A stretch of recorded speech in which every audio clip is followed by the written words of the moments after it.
Story time, so you already know, grab a snack, sit back, relax, and let's get on with the chisme because this one's a crazy one. So when I was younger, every day when I came home from school, both me and my friends would always go and play at this nearby park that was by our house. And just so you guys know, this park was always lonely. There was never anyone there, and it was also by some woods that leaded to a cabin. Now, me and my friends always knew that there was a cabin there. We just never went to go check it out. And this one day we were like, hey, you know what? Let's go finally check out this cabin out there. We started walking over there, and when we got there, everything was going all right. It was very quiet. We were in the woods. We quickly found out that we weren't by ourselves. There was a man inside of this cabin. We ended up walking out of the cabin, and he was like, hey, little ones, come and play with me. That's when he reaches back in the cabin and starts pulling something outside. That something was a body, and it was unalive.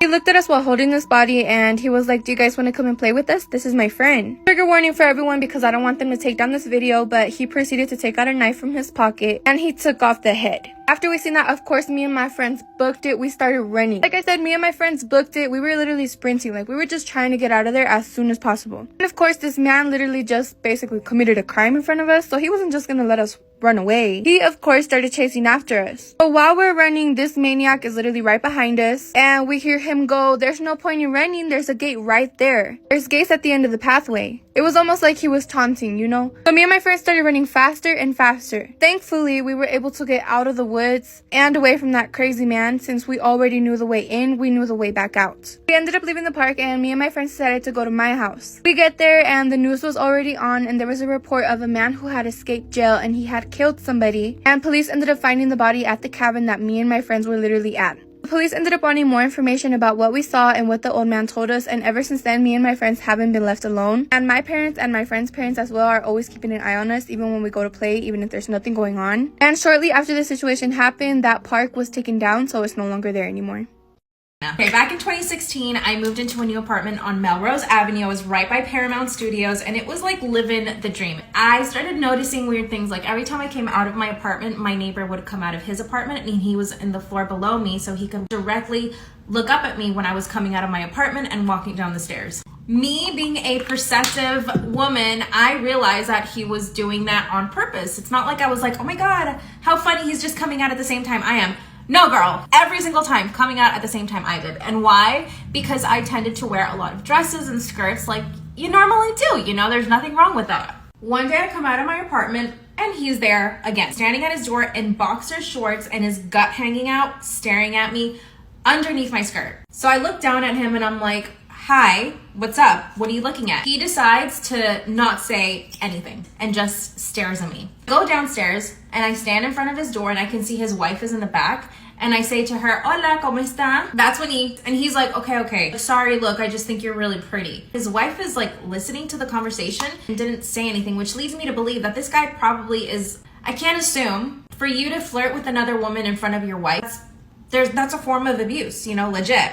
Then he starts asking me 1,000,001 questions. Where am I from? Blah, blah, blah, blah. Trying to be all friendly now. No way. I was going to give this guy not even a minute of my time. So I said to him, you know what you're doing and you know that you're making me feel uncomfortable. So you need to stop. If not, I'm going to have to tell the landlord. Then he starts getting angry and he starts accusing me of thinking I'm the center of attention. He's like, you're so short. He's like, you look like una india, because I am una india.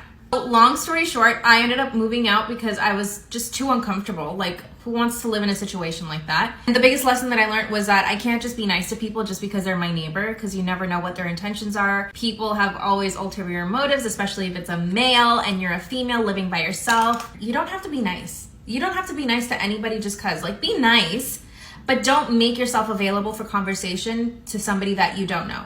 Here's how I embarrassed myself on a first date. I used to donate plasma a lot, and so I decided to donate plasma right before this date, even though I knew me and this guy had made plans to go hiking for our first date.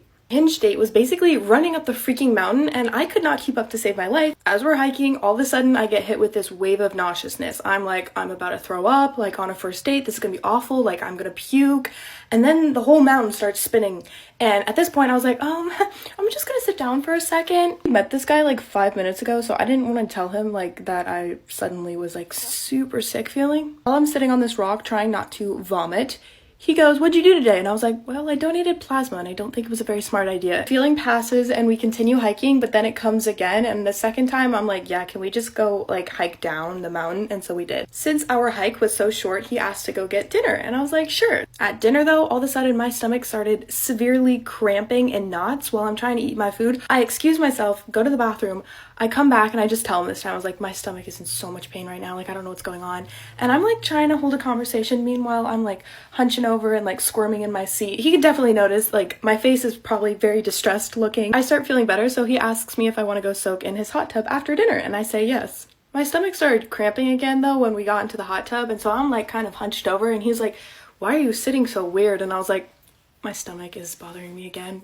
You could say that my gut really had this feeling about the guy and it wasn't positive, so I was like, this is the first and last date with this dude. Oh, also at the restaurant, he wanted to split the bill even though it was literally $30 the bill and my food was like $8.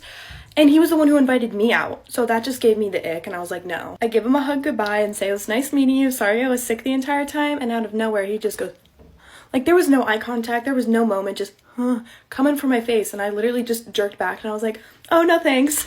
I don't kiss on first dates. And then it got awkward and I ghosted him. My boyfriend and I have been together for 6 months. When we first met, he got fired from his job, so I decided to start paying for a few things. For example, every time we go to dinner, or sometimes when we go on dates. But it's gotten to the point where I'm literally paying for everything. And now he doesn't even say thank you for it. He just expects it. Every time I tell him to look for a new job, he starts making up excuses. It's like he got comfortable having me pay for everything. One day I went to his wallet and I took out a 20. And then I did it the following week. I used that money to pay for his stuff. Part 2 is up. Disclaimer, it's not my story time, it's sending me on Instagram. By the first month, I had stolen $100 from his wallet and he didn't even notice. But because I was paying for everything in the relationship, I was using that money to pay for his half of everything. He just didn't know it. My job was hiring, and when I told him to apply, he said no. He said he wasn't in a rush to get a new job. Meanwhile, I'm paying for everything. The worst part is he asked me if he could move in with me because he can't afford his apartment anymore. His parents are not wanting to pay for it. I love him, but I don't know if I should say yes. Either way, I'm still stealing money from his wallet. Should I stop or should I keep going? Or should I break up with him?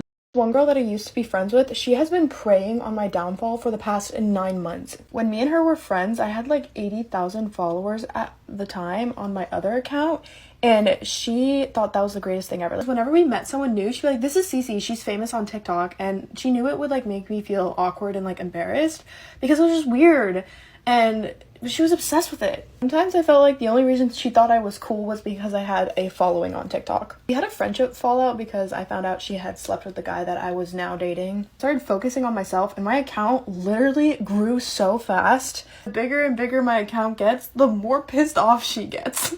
She considers me famous for having 300 followers, which I don't consider famous at all. She has made multiple videos trying to bash my name and brand and say that I am a bully. She even made a TikTok basically blackmailing me and threatening to post an embarrassing video of me. She threatens to sue me like every single month for videos like this. Like if she sees this video, she will threaten me over it, even though I literally created a whole new account and blocked her in hopes that I could freely post the kind of content I wanted to without her down my neck.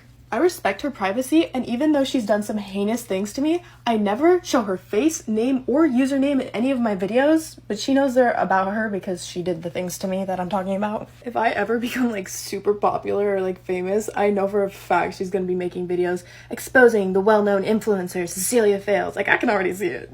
Honestly, this girl gave me worse trust issues than any other guy I've ever dated has given me.